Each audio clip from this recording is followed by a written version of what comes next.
Glória a Deus, a semana foi boa? Foi uma bênção? A semana foi uma bênção. Pude pescar 3 vezes, né? Peguei um grande peixe, né? Um grande peixe, peguei. Glória a Deus por isso. Orei tanto por esse peixe, que Deus manda um peixinho, pelo amor de Deus, que tá em negócio. Aí Deus mandou um peixe bonito, amém. Ô, glória! Só faltou falar em língua na hora, é? Amém, queridos? Hoje nós vamos ter uma reflexão sobre sabedoria e sobre culto ao Senhor. Hoje nós vamos falar sobre a mulher mais sábia da Bíblia. Quem sabe quem é? Bora? Dica 1, era uma negona abençoada. Dica 2, era uma rainha. A rainha de Sabá. Vamos ler 1 Reis, capítulo 10. Hoje o sermão vai ser bem simples.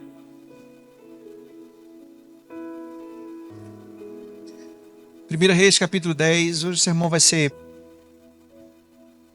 um pouco mais simples. Passei o dia hoje com dor de cabeça, com dor nos olhos, mas estar na casa do Senhor já estou muito melhor. Diga amém. Irmão, se fosse parar, porque eu estou me sentindo doente, eu né? Não para não, irmãos. Meu pai tinha uma frase que ele repetia muito antes. Soldado é superior ao tempo. Eita, ó. Pai, lembra, pai? Ele dizia, então vou não, tá chovendo. Ele dizia, bora. Agora, para vantagem dele, né? Soldado é superior ao tempo, te vira, vai lá. Vai comprar o pão. Né? Deus é assim, irmãos. Nós somos superiores ao tempo, nós somos superiores às adversidades, nós somos superiores a todo e qualquer embaraço que nos venha, não porque podemos em nossa forma física, mas porque Cristo é a nossa vitória, é a nossa força. Amém? Vamos ver a mulher mais sábia do mundo.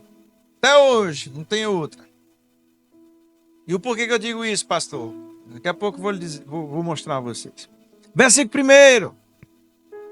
Quando a rainha Sabá ouviu falar da fama de Salomão, que honrava o nome, olha que delícia, foi até ele para pô-lo à prova com perguntas dificílimas. Não é? Ela quis testar o QI dela com Salomão. Bora lá. Quem é mais inteligente? Ou eu ou você? Versículo 2. Chegou a Jerusalém com uma comitiva numerosa e uma imensa caravana de camelos carregados de especiarias, grande quantidade de ouro, pedras preciosas. Quando se encontrou com Salomão, conversou com ele a respeito de tudo que tinha em mente. Tudo o que tinha em mente. Versículo 3. Salomão respondeu a todas as suas perguntas. Nada era difícil demais para o rei explicar. Quando a rainha de Sabá percebeu quanto Salomão era sábio e viu o palácio que ele havia construído, a comida que ele servia à mesa dos reis, os alojamentos, as organizações de seus oficiais e servos, os trajes esplêndidos que vestiam, os copeiros da corte, os holocaustos que Salomão oferecia no templo do Senhor, ela ficou muito admirada. E disse ela ao rei, é verdade tudo o que eu vi em meu país, a respeito das suas realizações e da sua sabedoria.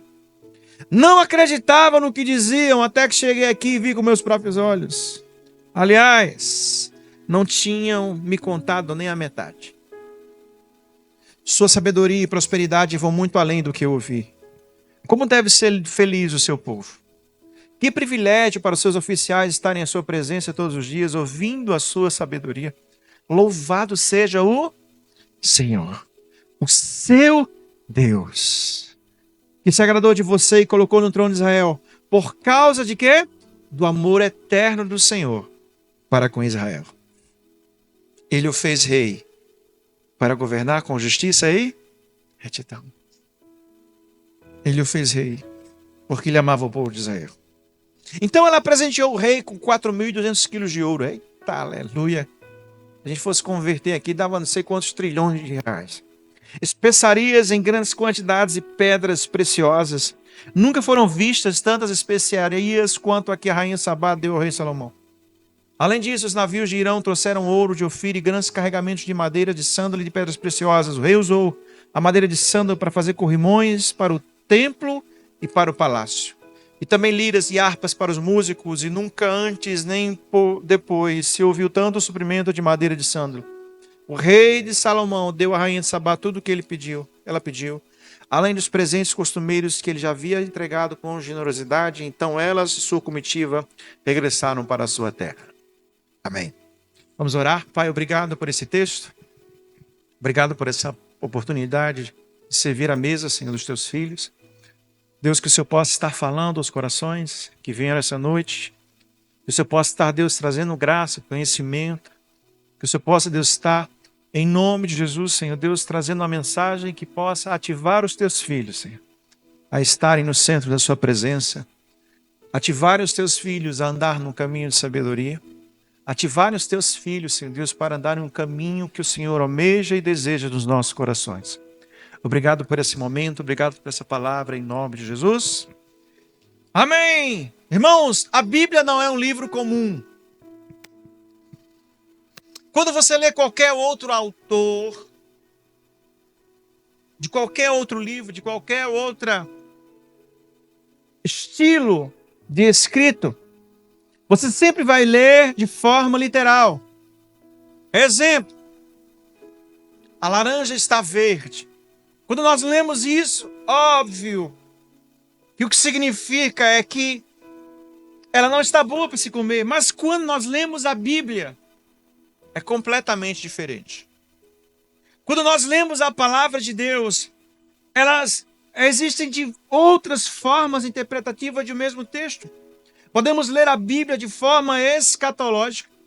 Por exemplo, o livro de Daniel, o livro de Ezequiel, foram escritos lá atrás, mas para serem lidos junto com o Apocalipse. São livros escatológicos.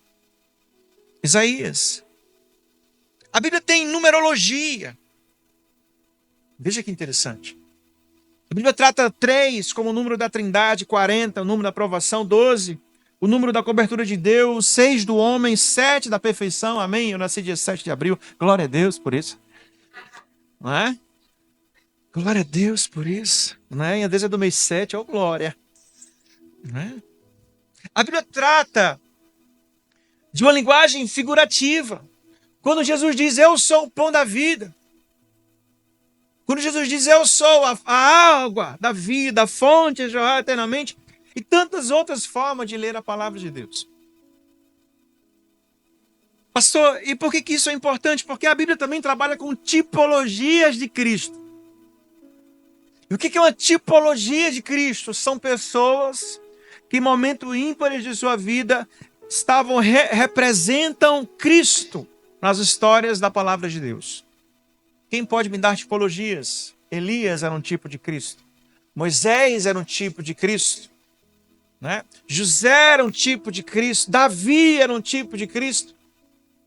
E tem um ser humano que também era um tipo de Cristo, mesmo que ninguém goste muito dessa associação. E esse ser humano era Salomão, era um tipo de Cristo. Não é? Aí você já dá uma travada, né? Porque todo mundo ora dizendo, Deus me deu a fé de José, Deus me deu o poder de Elias, Deus me deu a graça de Moisés, há um coração de Davi, mas ninguém pede o coração de Salomão. Por que ninguém pede o coração de Salomão? Salomão era ruinzinho, né? Começou bem, decolou, e daqui a pouco ele afundou, e afundou de verdade. Como assim, Salomão, pastor, uma tipologia de Cristo? Como assim? A gente não tem nem garantia de que ele terminou salvo. A gente tenta forçar um texto, né? Lá em Eclesiastes, quando ele diz que ele se arrependeu, todas as coisas são vãs, que tudo é vaidade. Não, pastor, ali ele se converteu, ele se arrependeu, vai entender o coração de Salomão. Só Jesus sabe, né? Lá em cima, quando eu estiver lá com Jesus, eu vou olhar para Salomão e dizer, foi tudo, não foi capa. Ou, se ele não estiver lá, só em que Jesus tem poder. Aí vamos lá. Como assim, Salomão? Salomão que no fim do seu governo dividiu a nação de Israel por causa do pecado de idolatria e quase fez o povo de Deus desaparecer. Salomão, que teve 1000 mulheres. Salomão, que permitiu altares idólatras em toda a nação. Como ele pode ser um tipo de Cristo? Mas a tipologia de Cristo, Salomão, não é no final da vida, é no começo dela. É no começo da vida de Salomão. Por que ele ele segue uma tipologia de Cristo? Primeiro, porque ele construiu o templo do Senhor. Segundo, porque a glória terrena de Salomão é uma versão terrena da glória do Senhor Jesus. Terceiro, porque ele julgava com sabedoria bons e maus, a mesma coisa que Cristo vai fazer com vivos e mortos. Quarto, porque estrangeiros vinham ver a glória de Salomão, assim como estrangeiros vieram ver a glória de Cristo. Diga amém. Aí sim. Aí eu vejo Jesus, Salomão. Não é, velho? Aí eu vejo Deus em Salomão. Pastor, e por que Salomão caiu? Por causa de 2 palavrinhas que a gente de vez em quando gosta delas: autossuficiência e permissividade. Salomão ficou tão grande, tão bonito, tão lindo, que se sentiu autossuficiente. Mas Salomão tinha um motivo. E nós, que não temos nada, morde comedor de farinha, e ainda assim, em alguns momentos da nossa vida, nos sentimos autossuficientes. E a autossuficiência, ela acarreta a permissividade. E a permissividade é o início da ruína e da queda. Quem aqui sentiu uma dor e antes de orar pela dor foi tomar um Dorflex? Quem aqui sentiu uma dor e foi para o hospital? Sabe? Você nem sequer para assim, não, vou botar a mão aqui, porque se Jesus curar eu já economizo 300. Né? Já economizo 250 na consulta. Aleluia, Jesus. Essas coisinhas são autossuficiência, são permissividade. Quando nós acordamos atrasados e não oramos ao Senhor, dizendo: Deus, guie o meu dia. Controle o meu dia, Senhor. Porque sozinho eu não dou conta, isso é autossuficiência. E você está dizendo para Deus: eu dou conta do meu dia. Isso é autossuficiência, não é? De repente você, quem é apressado feito eu, às vezes pensa, tu come ligeiro demais, homem. Eu digo, meu filho, era 5 primos, e só tinha uma tigela de comida, não era? Era eu, Marília e meus 3 primos, que era primo, mas é irmão, que é sem carnal, né? E faziam uma panela e tome comida, que comesse logo comigo e não comesse tchau, né? O que falar na casa de tia Cisa, né? De vovó, que eram 18 filhos, era 19 filhos, né? Que aí que raspava até a tigela da farinha queimada no fundo. Hã? E quer ver ligeiro para comer é meu pai. Glória. Eu aprendi com ele. Né? Mas só que às vezes a gente come e não ora. E não agradece a Deus. Por quê? Porque no nosso bolso tem dinheiro para a próxima refeição. Isso é autossuficiência. Isso é permissividade. O que é que Salomão fazia? Não, eu fiz um grande templo para Deus. Pode levantar alguns altares idólatras. Eles são pequenininhos. Pode levantar alguns postes de ídolos de Baal. Eles são pequenininhos. Ah, eu fiz um templo de ouro. As pessoas não vão olhar para isso. Para que ir à guerra se eu posso casar com as princesas? Né? Aí, ele foi sábio do ponto de vista natural, mas terrivelmente burro do ponto de vista espiritual. Ah, eu tenho muito poder, muita sabedoria. Não preciso tanto de Deus assim. Aí ele se arrebentou. Sabe? A autossuficiência, permissividade derrubaram Salomão. com um dom exclusivo de Deus de sabedoria, quanto mais a nós. Cutuque seu irmão assim. Você precisa muito de Deus. Não respire sem dizer: Deus, me dá o ar que eu respiro. Não acorde dizendo: Senhor, obrigado por esse sol e por esse dia. Obrigado pelo que eu tenho, obrigado pelo que eu já possuo, porque o Senhor é quem me deu. Irmãos, nós precisamos viver assim como moribundos, pregando para moribundos. Isso é a fé cristã, esse é o evangelho, irmãos. Salomão era um tipo de Cristo. Eu te pergunto, você é um tipo de Cristo? Eu sou um tipo de Cristo. Porque a palavra cristão significa pequenos cristos. E aonde eu chego com a imagem de Cristo. Não é? Teve um dia que eu estava jogando bola e eu estava meio estressado. Só uma vez, só, viu, gente? Para não. Só uma vez. Eu sou muito calmo jogando bola, né? Ao contrário de Diego, né? Que acabou 2 rachas da igreja. A mãe agora ele está uma benção, graças a Deus. Aleluia, Jesus. Acalmou o coração, amém. Né? Então, aleluia. Mas aí eu estava estressado e o juiz deu um gol de mão pro time. Não. Aí o cara fez um gol de mão e o cara deu o gol. Não, aí o juiz lá é muito chato, né? Ele é uma pessoa assim muito arrogante, não volta atrás, irmão. Mas eu... juiz ladrão, filha da mãe, filho de Satanás. Aí saí de racha, aí voltei. Aí disse: eu não vou sair assim não. Aí voltei, acabou a racha. Pessoal, aí quero pedir desculpas, pedir perdão. Porque eu estou aqui para representar Jesus. E eu não representei. Né? Então eu sou um tipo de Cristo. Aonde eu passo, eu sou uma tipologia de Cristo. Mesmo com os meus erros, as minhas falhas. Jesus habita em mim, porque o seu poder se aperfeiçoa na minha fraqueza. E Salomão era um tipo de Cristo. E a rainha Sabá era uma tipologia de um pecador perdido. Um pecador perdido em sua sabedoria. Um pecador perdido em sua riqueza. A rainha Sabá era uma rainha da 3ª maior potência do mundo daquela época. A 3ª maior nação era a Etiópia. Pela primeira vez na história, era Israel. Por causa da riqueza e a grandeza de Salomão. A 2ª nação era o Egito.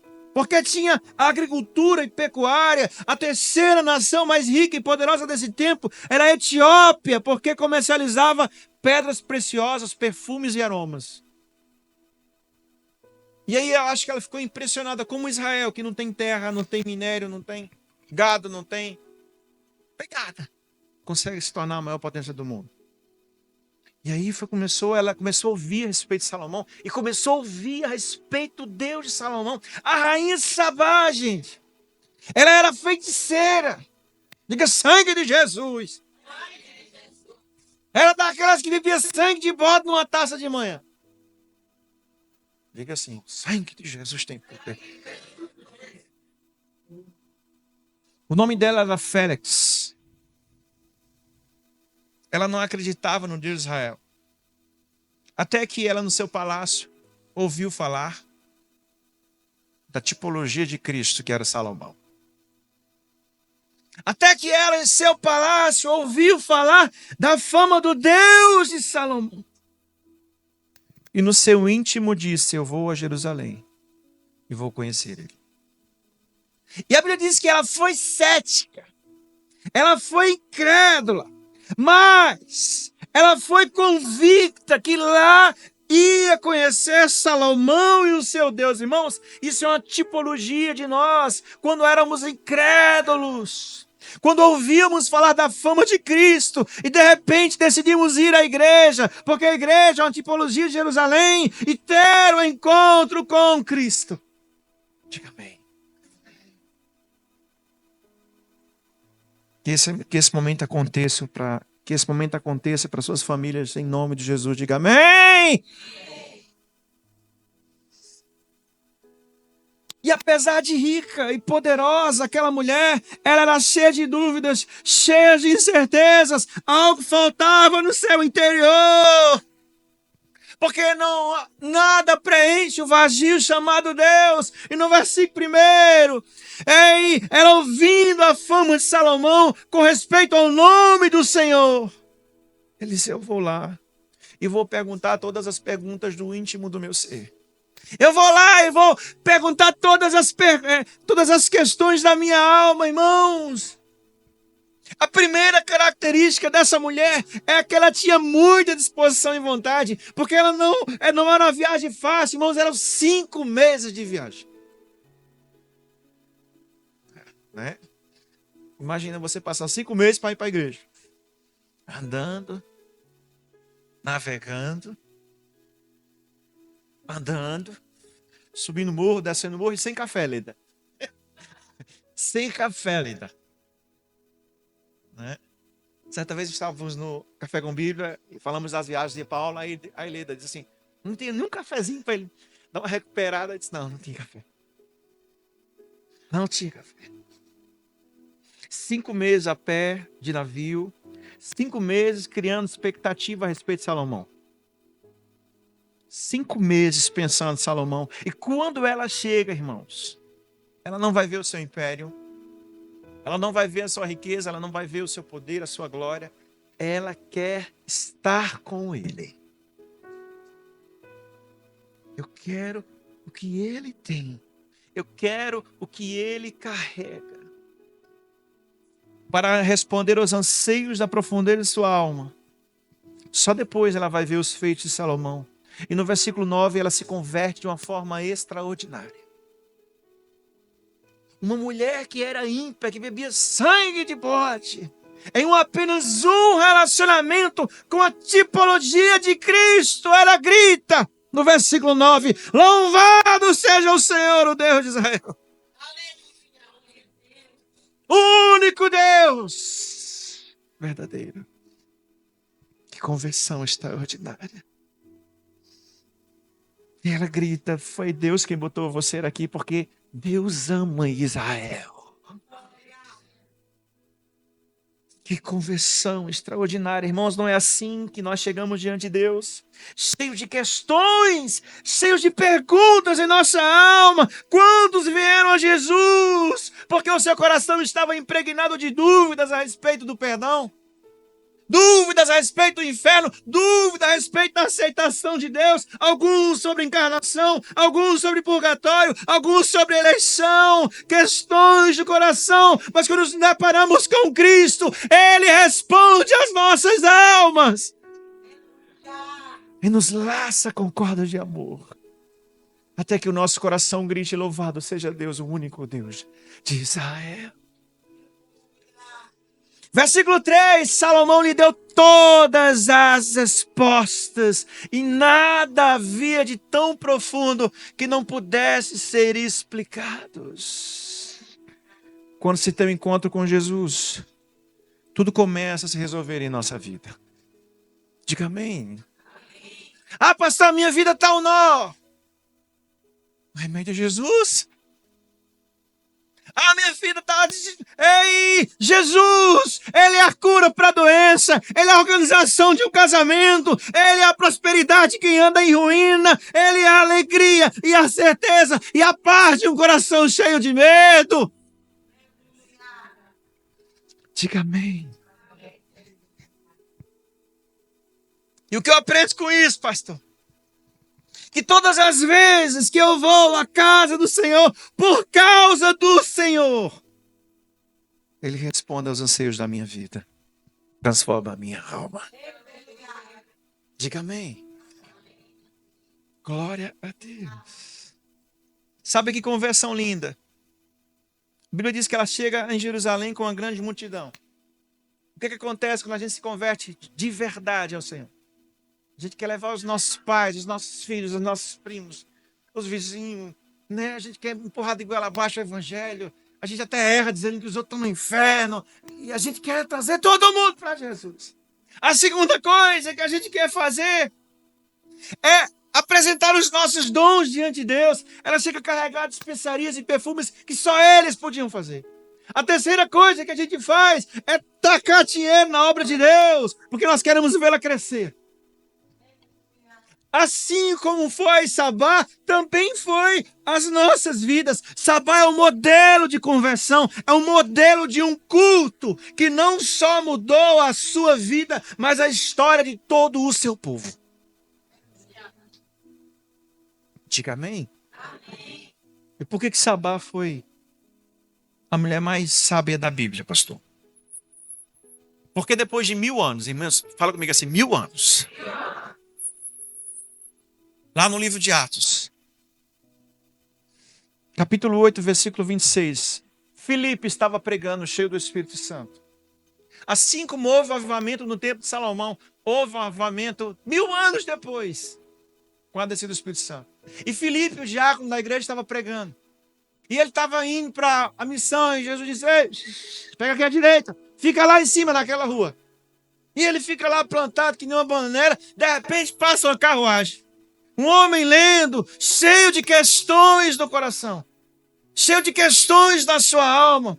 E Deus diz, corre atrás daquela carroça. Ele correu e disse, ei, por acaso você tem alguma pergunta a respeito do que você está lendo? E ele convida Filipe. Sabe quem é esse cara? O homem mais importante da rainha da Etiópia. Seu nome era Cadência. E 1000 anos depois, ela manda a pessoa mais importante para ir a Jerusalém. Buscaram que um dia ela ouviu que 1000 anos atrás uma rainha tinha encontrado em Israel.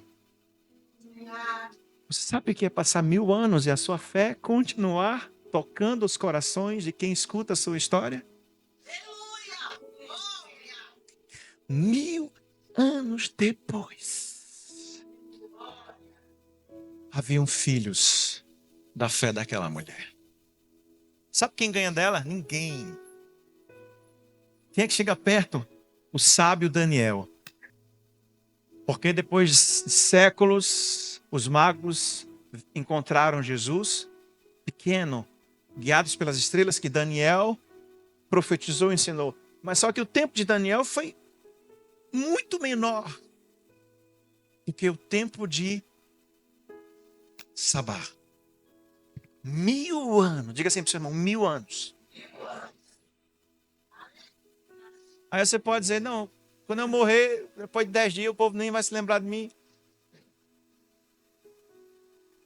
Uma mulher que influenciou a sua geração por 1000 anos, e não só isso.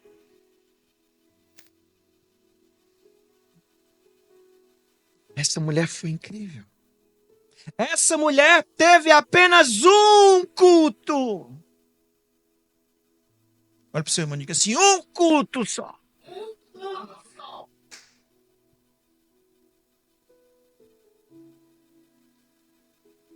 E eu gostaria de sintetizar algumas 7 verdades.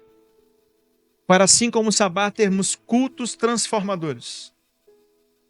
Primeiro, antes do culto, escute profundamente a verdade de Deus. Segundo, creia na fama de Jesus. Mas não é aquela crer, sabe? Eu sei que Deus pode curar a irmã Inácia, mas eu... O sangue de Jesus tem poder e te repreenda, espírito de incredulidade. Creia na fama de Jesus. Terceiro, isso é importante. Se movimente com dedicação, nem que custe tempo e dinheiro, mas vá para a casa do Senhor, crendo que lá Ele pode mudar a sua vida. Aleluia.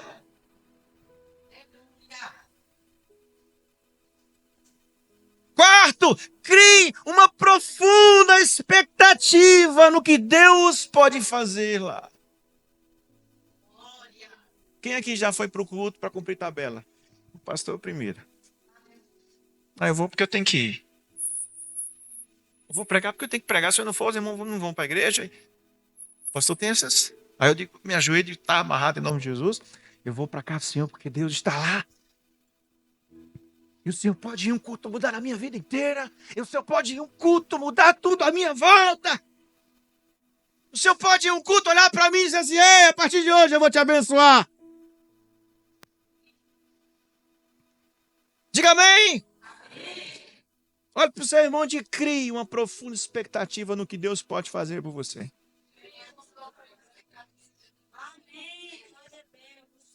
Creia.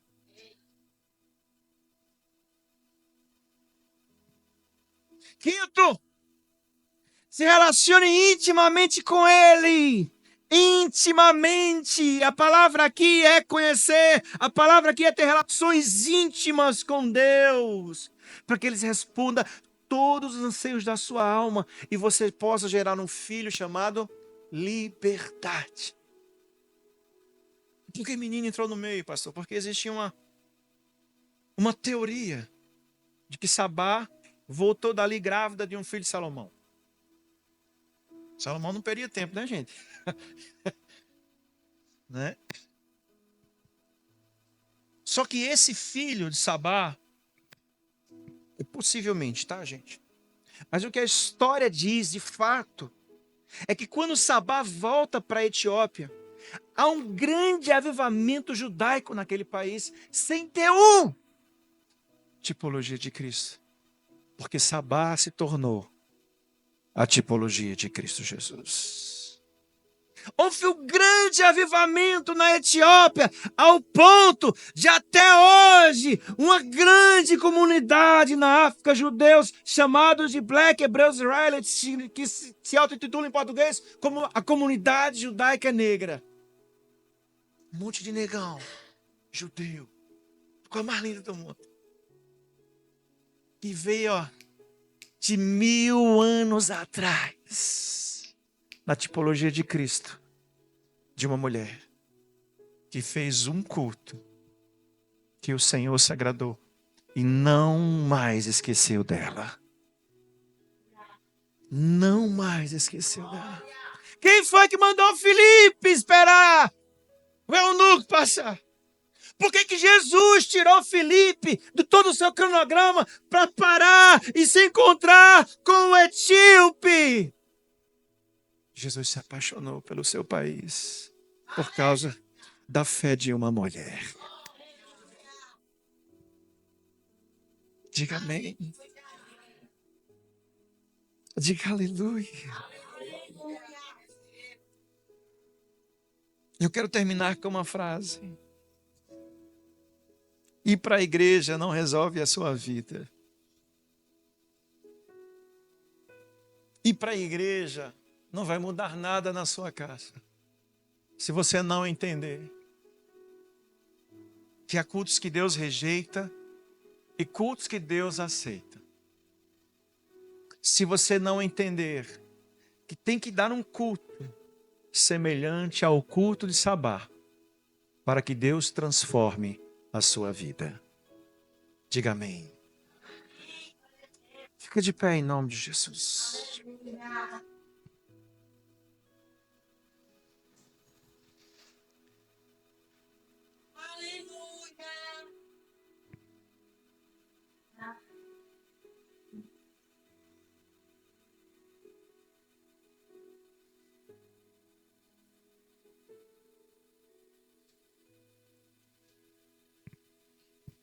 Amém!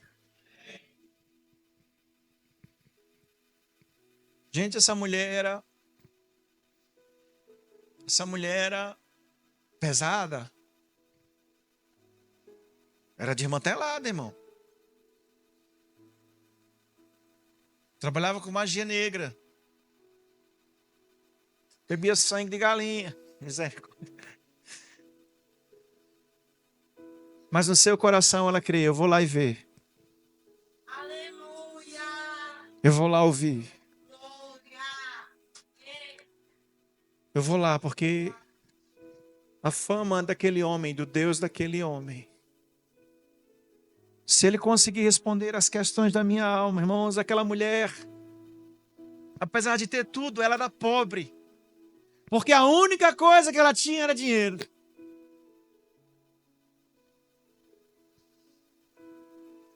Se esse homem responder às questões da minha alma, eu verei e verei se há Deus em Israel.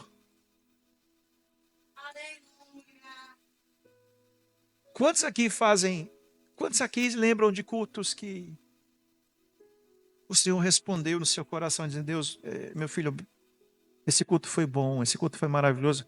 Eu recebi a tua oração. Eu recebi a tua adoração. Eu recebi a tua entrega, o teu empenho. Eu recebi a tua fé, a tua expectativa. São cultos que mudam a nossa vida, irmãos. São cultos que nos transformam. Cultos que nos movimentam para algo mais profundo. Ei, a rainha de Sabá conseguiu, nós também conseguiremos. É por isso que nos domingos, eu digo domingo ao dia do Senhor, porque no domingo eu já acordo de manhã com expectativa de que Deus vai fazer algo extraordinário em nossas vidas. Já acordo com expectativa. Às vezes Deus quer um almoço de família, quer chamar os parentes. Não, no domingo não, que eu não penso em outra coisa, a não ser Jesus. E até os parentes dela reclamam: Pedro nunca está. É porque ela diz: você só faz coisa no domingo. Domingo ele não pode. Porque domingo ele se dedica ao Senhor. Domingo ele quer ver Jesus visitar a igreja. Então que em nome de Jesus, coloque a mão no seu coração assim. Deus, ele quer responder todas as questões da sua alma. Deus, ele quer trazer uma completude sobrenatural sobre a sua vida. Deus quer que você volte da onde você está, cheia do seu espírito, cheia das suas respostas, cheia de uma alegria inexplicável, cheia de uma gratidão inexplicável, cheia de um sentimento de completude, de paz inexplicável. E você vai gritar: louvado seja o Senhor Jesus, o único Deus e verdadeiro. E nos completa com tudo. E eu creio que vai ser uma unção tão grande que a sua família vai ser impactada pela unção que está na sua vida. Que a sua cidade vai ser impactada por aquilo que está na sua vida. Que o seu país vai ser amado por Deus, porque você nele está.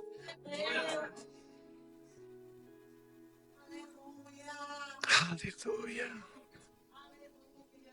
Olha ao Senhor agora. Eu sei que os cultos da gente não está sendo tão alá sabá. E você pode pedir perdão a Deus pela preguiça de vir aqui ao Senhor. Você pode pedir a Deus perdão pela falta de motivação, perdão pela falta de empenho, perdão pela falta de expectativa. E dizer: Deus, eu quero experimentar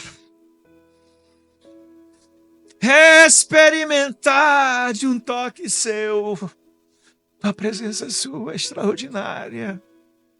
Porque um culto extraordinário pode mudar a minha vida. Aleluia. Completamente.